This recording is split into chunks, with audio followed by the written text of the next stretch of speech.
Hello hi നമസ്കാരം, welcome back to ഒബീസ് world. June part 2 പടം കണ്ടു കഴിഞ്ഞ് വന്നേ ഉള്ളൂ.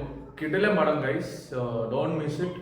തിയേറ്റർ എക്സ്പീരിയൻസ് ആണ്, വൺ തിയേറ്റർ എക്സ്പീരിയൻസ് ആണ്. കാരണം ഇത്രയ്ക്കും ടെക്നിക്കലി ബ്രില്യൻ്റ് ആയിട്ടൊരു സിനിമ ഞാൻ ഈ അടുത്തൊന്നും കണ്ടിട്ടില്ല. അത്ര സൂപ്പറാണ്. എങ്ങനെയാണ് അവതാർ ഒരു 2000 ടൈമിൽ ഒരു ബെഞ്ച് മാർക്ക് കിട്ടും, അതുപോലെ തന്നെയാണ് ഡ്യൂൺ ആൻഡ് ഡ്യൂൺ പാർട്ട് 2 നമുക്കൊരു ബെഞ്ച് മാർക്ക് ഇട്ട് തരിക. അത്ര ബെസ്റ്റ് തിയേറ്റർ എക്സ്പീരിയൻസ് ആണ്. പറ്റുമെങ്കിൽ ഐമാക്സിലേക്കാണ്. അപ്പൊ ഫസ്റ്റ് പാർട്ട് എവിടെ നിന്നു, സെക്കൻഡ് പാർട്ട് അവിടെ നിന്ന് തുടങ്ങുന്നു. നമ്മുടെ പോളും അവന്റെ അമ്മയും പഴിവാങ്ങാൻ വേണ്ടി ഫെർമൻ അവർ ഗ്രൂപ്പിന്റെ അടുത്ത് ചേരുകയാണ്. അതിനുശേഷം എന്ത് നടന്നു എന്നുള്ളതാണ് ഈ സെക്കൻഡ് പാർട്ടിലോട്ട് ഫുള്ള് നടക്കുന്നത്. പക്ഷെ അത് കിട്ടില്ല സ്റ്റോറി ലൈൻ എന്ന് പറഞ്ഞാൽ കിട്ടില്ല സ്റ്റോറി ലൈൻ. ഞാനതിന് നോവലൊന്നും വായിച്ചിട്ടില്ല. പക്ക നമുക്ക് ഭയങ്കര ഇൻട്രസ്റ്റിംഗ് ആയിട്ടുള്ള ഒരു സ്റ്റോറി ലൈനാണ്. ഫസ്റ്റ് ഹാഫ് ആയിക്കോട്ടെ, നോർമലി ഇന്റർവൽ കട്ട് ഇല്ല, എന്നാലും ഇന്ത്യ ആയതുകൊണ്ട് ഇന്റർവൽ കട്ട് വരും.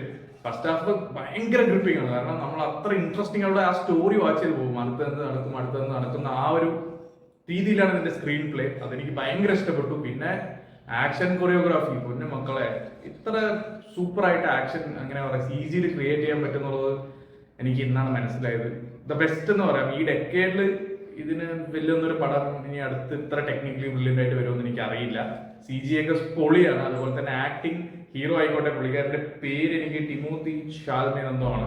പുള്ളിക്കാരന് സെൻഡയാണ്. രണ്ടുപേരും കരിയർ ബെസ്റ്റ് പെർഫോമൻസ് കൊടുത്തിട്ടുണ്ട്. അതുകൊണ്ട് തന്നെ വൻ വർക്കാണ്. അവരുടെ ആക്ഷൻ സമയത്തൊക്കെ ഇവർ ഇട്ടിരിക്കുന്ന എഫേർട്ട് ഉണ്ടല്ലോ, അതൊക്കെ നിങ്ങൾക്ക് സിനിമ കാണുമ്പോൾ മനസ്സിലാവും. സോ ഓൺ ദ ഹോൾ നല്ലൊരു എക്സ്പീരിയൻസ് ആണ് ഡ്യൂൺ. ഫസ്റ്റ് പാർട്ട് കണ്ടിട്ട് നിങ്ങൾ ഡ്യൂണിന്റെ ഫാൻ ആയവരാണെങ്കിൽ തീർച്ചയായും സെക്കൻഡ് പാർട്ട് മിസ് ചെയ്ത് കാണാം. അതും തിയേറ്ററിൽ തന്നെ കാണുക. ഇതിന്റെ മ്യൂസിക്കും ബാക്ക്ഗ്രൗണ്ട് സ്കോർ ഒക്കെ പൊളിയാണ്. ബാക്ക്ഗ്രൗണ്ട് സ്കോർ, ക്യാമറ വർക്ക് എല്ലാം കൂടെ one of the best theatre experience that you can witness in this decade എന്ന് വേണമെങ്കിൽ ഞാൻ പറയും. അപ്പൊ ഡ്യൂൺ ഒരു മസ്റ്റ് വാച്ച് ഇൻ തിയേറ്റർ ആണ്. എല്ലാവരും തിയേറ്ററിൽ തന്നെ പോയി മിസ് ചെയ്യാതെ കാണുക. പറ്റുമെങ്കിൽ ഐമാക്സിൽ കാണുക. എനിക്ക് ഡ്യൂൺ എന്തായാലും ഭയങ്കര ഇഷ്ടപ്പെട്ടു. ഡ്യൂൺ പാർട്ട് 2 ഭയങ്കര ഇഷ്ടപ്പെട്ടു. അപ്പൊ നിങ്ങൾ കണ്ടു നിങ്ങളുടെ അഭിപ്രായങ്ങൾ കമന്റ് ബോക്സിൽ പറയാം. അത്രയും വീഡിയോ ഇഷ്ടപ്പെട്ടെല്ലാം ലൈക്ക് ചെയ്യുക, ഷെയർ ചെയ്യുക, കമന്റ് ചെയ്യുക, സബ്സ്ക്രൈബ് ചെയ്യുക. Thanks for watching obese world. ഞാൻ അടുത്തൊരു വീഡിയോ പെട്ടെന്ന് വരുന്നതായിരിക്കും. Bye guys.